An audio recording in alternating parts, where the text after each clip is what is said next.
मियां फजल कयामी सरकार ने भी यही बोले।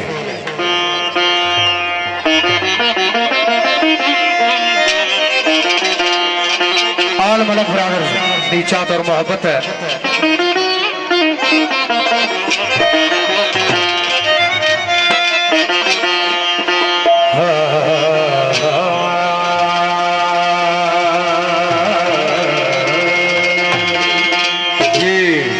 नथे छतर दो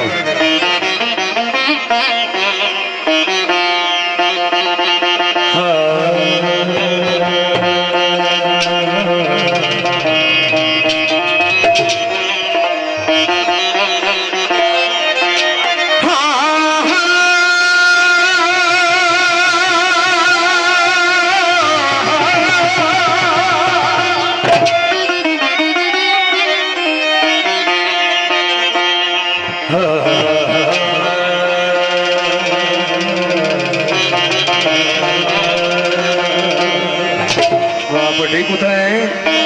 बड़े नाली। हाँ जी फौजी जड़े ना और राती सहन नहीं देने हल्का ड्यूटी देने। आज ड्यूटी मियां फजल कयामी सरकार नहीं है फटी साहब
नसीरुद्दीन नसीर घोड़े ने सरकार ने लिखे हुए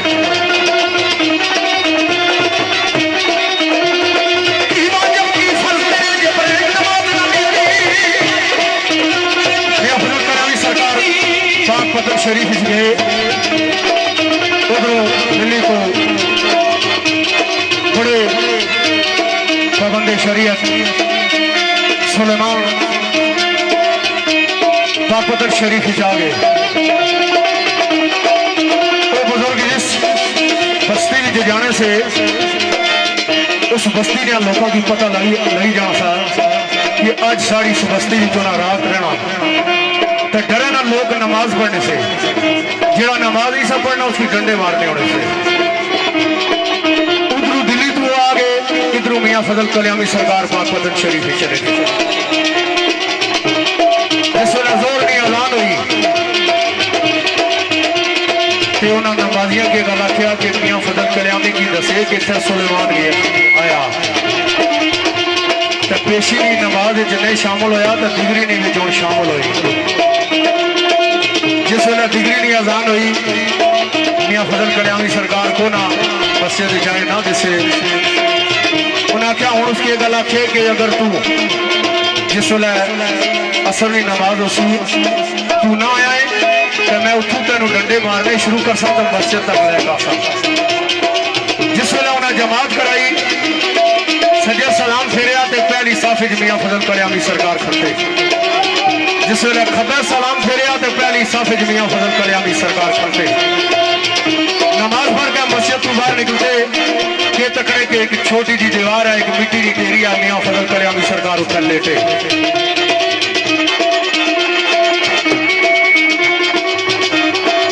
साईं शिराज साहब साड़ी महफिल तशरीफ फरमा हुए जी बिस्मिल्लाह जी आया तो एक छोटी जी मिट्टी की ढेरी है उठा मियां फजल कल्याणी सरकार लेटे कोल खड़े हुए कि आने मियां फजल कल्याणी सर मैनू माफी दे दे एक दफा जब किया दूसरी दफा किया तीसरी दफा जब किया तो मियां फजल कल्याणी सरकार उत्तर तकिया ताने तेरे दादे ना वो मैनू मारना सा वरना तुम्हें दसा के नमाज गया ते मियां फजल कल्याणी सरकार ने उस गल की कोट करने आया मेरे पीरो मुर्शद पीर नसीरुद्दीन नसीर बोलने की सरकार एक कथा लिखने कि मियां फजल कल्याणी सरकार केड़ी गल ने